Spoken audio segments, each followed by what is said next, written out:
cadre de leur plateforme, le mouvement Aar Li Nu Bokk a tenu une conférence de presse ce jeudi 1er août dans le but de dénoncer les agissements des autorités sénégalaises dans l'affaire du pétrole et du gaz.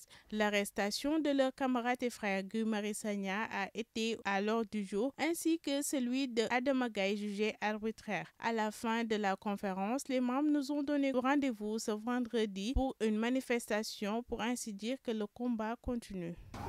Le 15 juillet 2019, à l'occasion d'une réunion de son comité de coordination, la plateforme Aar Li Nu Bokk avait décidé de suspendre ses mobilisations pendant au moins 2 semaines afin de laisser passer la période de deuil suite au décès de M. Ousmane Tanor Dieng, président du Haut Conseil des collectivités territoriales HCCT, et de la finale de la Coupe d'Afrique des Nations dans laquelle le Sénégal était engagé.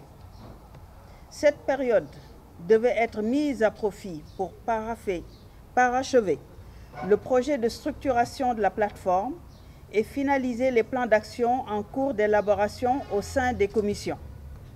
Un communiqué devrait être publié dès le lendemain pour informer l'opinion de cette décision et prendre date pour une relance ultérieure. Mais, ironie du sort, le camarade Guy Marius Sagna a rédigé le compte-rendu de la réunion évoquée plus haut, sera enlevé et kidnappé dès le lendemain par la gendarmerie, agissant sans doute à contre-cœur sous les ordres de la justice de Macky Sall. Depuis, Guy Marius Sagna est maintenu illégalement et arbitrairement à la prison de Rebeuss, sous un motif fallacieux qui viole le droit sénégalais comme le droit international. La détention de Guy Marius Sagna est la manifestation la plus tangible du règne de l'arbitraire qui caractérise actuellement le régime. Le pouvoir de Macky Sall et ses vastes réseaux de clients et courtisans semblent avoir perdu toute raison depuis que des citoyennes et citoyens sénégalais ont décidé, avec une détermination sans faille, de se lever pour exiger la transparence dans le scandale de la spoliation du pétrole et du gaz sénégalais au profit de Franck Timis, de son frère Aliou Sall et d'autres personnes qui seront connues tôt ou tard. Ils sont devenus nerveux et violents depuis que la corruption est mise à nu et que de dignes Sénégalais et Sénégalaises ont porté le combat dans le pays comme dans la diaspora pour dévoiler la nébuleuse du pétrole et du gaz. N'ayant aucune réponse aux demandes impérieuses d'un peuple qui a décidé de se battre pour recouvrer ses ressources détournées, ils n'ont plus que l'intimidation, la manipulation, le mensonge et l'emprisonnement arbitraire comme armes. C'est la raison pour laquelle, après Guy Marius Sagna, ils ont aussi enlevé et emprisonné Adama Gaye, cet autre combattant qui a fait le choix de se mettre du côté du peuple sénégalais pour dénoncer le vol des ressources du pays.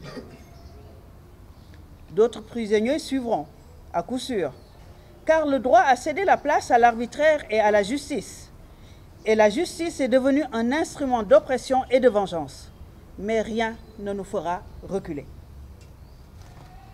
Comme pour le gars de Guy Marius Sagna, le motif collé à Adama Gaye reste faible et bancal. Le délit d'offense au chef de l'État est l'une des dernières facettes d'une démocratie infantilisée et piétinée. C'est une vaine tentative de brider la liberté d'expression. Pourquoi un président de la République, censé être la plus haute institution de la nation, le réceptacle de toutes les vertus, peut-il, lui, dire des contre-vérités, les faire dire à son gouvernement de la République, à tout le gouvernement de la République et au procureur, et qu'un citoyen n'ait pas le droit de dénoncer de tels actes? En disant qu'il n'a pas reçu le rapport de l'IGE qui lui était destiné depuis 2012, le monde entier sait que le président de la République n'a pas dit la vérité aux Sénégalais. Et ce faisant, il fait obstacle à l'exercice de la justice. Dans une démocratie digne de ce nom,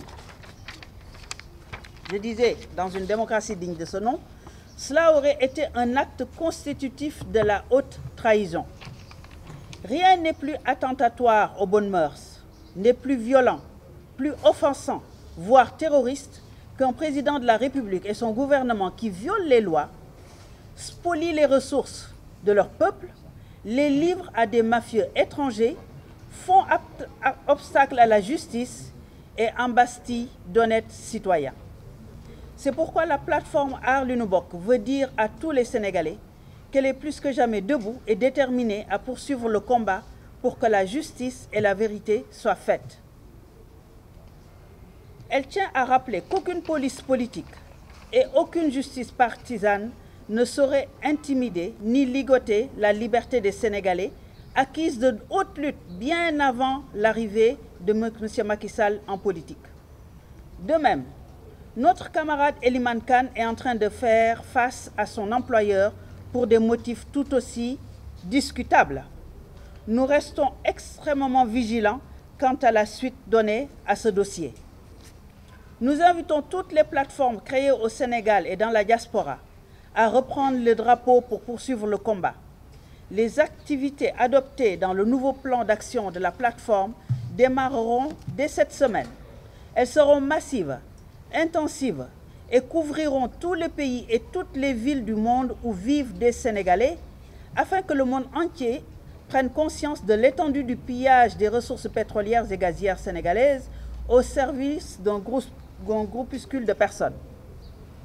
Ce plan d'action présentera des volets dans le domaine judiciaire au niveau national et international, des campagnes de sensibilisation porte à porte afin que nul Sénégalais n'ignore la prédation en cours et que de grandes marches et mobilisations populaires synchronisées sur l'ensemble du territoire national et de la diaspora s'organisent.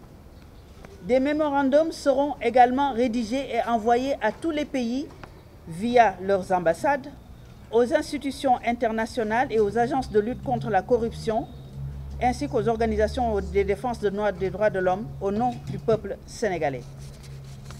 S'appuyant sur les droits constitutionnels et inaliénables du peuple sénégalais sur les ressources naturelles, la plateforme Aar Li Nu Bokk met en garde le président Macky Sall solennellement contre toute cession de nouvelles licences d'exploration de pétrole à des compagnies comme il prévoit de le faire au mois d'octobre 2019 à l'occasion de la conférence de Africa Oil and Gas Power 2019 prévue à Cape Town en Afrique du Sud. L'URL de cette organisation suit dans le texte. Des médias ont révélé qu'ils seraient déjà en discussion avec des personnages à la moralité douteuse en maille avec la justice pour leur accorder des licences. Les scandales révélés dans le pétrole et le gaz, rendus possibles par une gestion solitaire, opaque et familialement organisée, montrent que le Sénégal n'est pas prêt à s'engager plus loin dans cette exploitation. Les ressources n'appartiennent pas à l'État, elles appartiennent au peuple, et ceux qui représentent ce peuple ne sont plus dignes de confiance. Comme premier acte de ce plan d'action, la plateforme organise dès ce vendredi une marche sur les allées du Centenaire pour exiger la libération immédiate des camarades détenus et l'accélération du dossier judiciaire afin d'arrêter les coupables et les remettre à la justice sans préjudice de toute action pour l'annulation des décrets signés ainsi que des contrats léonins accordés. Fait à Dakar le 1er août 2019.